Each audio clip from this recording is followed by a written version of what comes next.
Nih buruan! Inti bumi berada di kedalaman 6.400-an kilometer dan perjalanan kita pasti akan lama. Nah, lapisan yang saat ini kulubangi ini disebut kerak bumi dan bentuknya mirip kulit apel yang menyelubungi lapisan lain di dalamnya. Wah, ada kelinci tuh. Hewan mungil ini bisa menggali terowongan hampir sedalam 1 meter. Jadi nggak heran lah ya kalau di sini juga ada kelinci. Ih, ada cacing tanah juga tuh. Beberapa spesies cacing tanah di lubang dalam juga dikenal sebagai penjelajah kegelapan. Dan tubuhnya bisa memanjang hingga 3 meter di bawah tanah. Kamu masih mau lanjut kan? Barusan kamu dengar ada suara bip nggak? Itu pasti suara detektor logam yang dipakai para penggali emas. Di kedalaman ini, alat tersebut memang masih berfungsi, tapi kamu nggak akan nemu emas karena kemungkinan besar alatmu akan mendeteksi logam besar seperti mobil. Wah, nggak salah lagi nih. Ini pasti Liang Moleman. Seorang pria asal London telah menggali tanah di bawah rumahnya selama 40 tahun dan dia baru menghentikan penggaliannya di kedalaman 8 meter. Dia nyari apa sih? Kerak bumi kita relatif tipis karena ketebalannya cuma sekitar 35 km. Di bawah lautnya terdapat batu basal, sedangkan di bawah daratannya ada batu granit. Ada juga yang namanya kerak samudra dan kerak benua. Wow, apaan tuh? Kok kayak buaya? Emang iya? Sebagai hewan penggali liang terdalam di dunia, buaya Nil masih bisa kita jumpai di kedalaman 12 meter. Rupanya nggak cuma buaya tuh yang lebih suka ngumpet dari ramainya kehidupan di atas tanah. Beberapa negara bahkan telah mendirikan bangunan dan tempat berlindung di bawah tanah. Bangunan terdalamnya berada di kedalaman 85 meter atau tepatnya di bawah kota Kapadosia, Turki. Wah, lagi-lagi it's my dream, Mas, not her. Bangunan 18 lantai ini bisa menampung sekitar 20.000 orang. Tapi gimana caranya masuk ke bawah sana ya? Mereka bisa naik kereta di stasiun metro terdalam sedunia di Kiev, Ukraina sedalam 106 meter. Manusia perlu teknologi canggih untuk menggali lubang hingga sangat dalam, tapi akar pohon bisa menjangkaunya secara alami. Bahkan di Afrika Selatan, ada spesies pohon yang akarnya bisa menghujam sampai 122 meter di bawah tanah.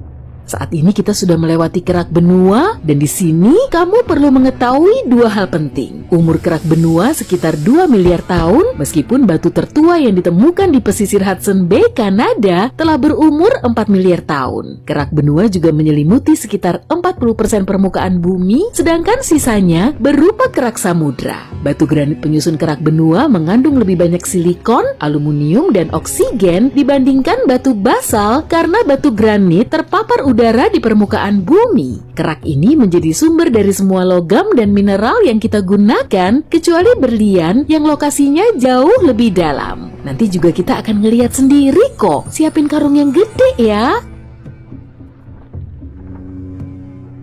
Apaan tuh? Kok ada banyak orang yang pakai baju lari sih? Meski kelihatan sangat aneh, pada tahun 2004 lalu ada lomba setengah maraton yang diadakan di tambang garam Bohnia, Polandia. Event ini menjadi lomba lari setengah maraton paling dalam karena lokasinya berada di kedalaman 212 meter.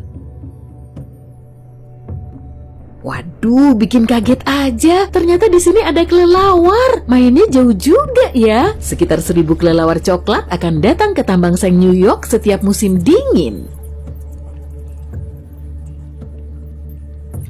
Makin dingin aja nih. Bibun abadi terdalam berlokasi di sini. Lapisan tanahnya tetap beku secara permanen. Kerak bumi juga berfungsi sebagai selubung listrik yang menutupi mantel. Di dalamnya ada banyak unsur radioaktif seperti uranium, thorium, dan kalium yang bisa menghasilkan panas. Oke, kita lanjut. Spot ini pasti cocok banget ya kalau dijadiin sebagai tempat ngumpet. Gua Feryovkina di negara Georgia berada di kedalaman sekitar 2,2 km di bawah tanah. Kok kayak ada bunyi kereta? Emang kereta bisa melaju sampai sedalam ini ya? Awalnya sih enggak, tapi pada tahun 2016, terowongan Gotthard Base didirikan sebagai rel kereta bawah tanah terdalam dan terpanjang yang berlokasi di Swiss.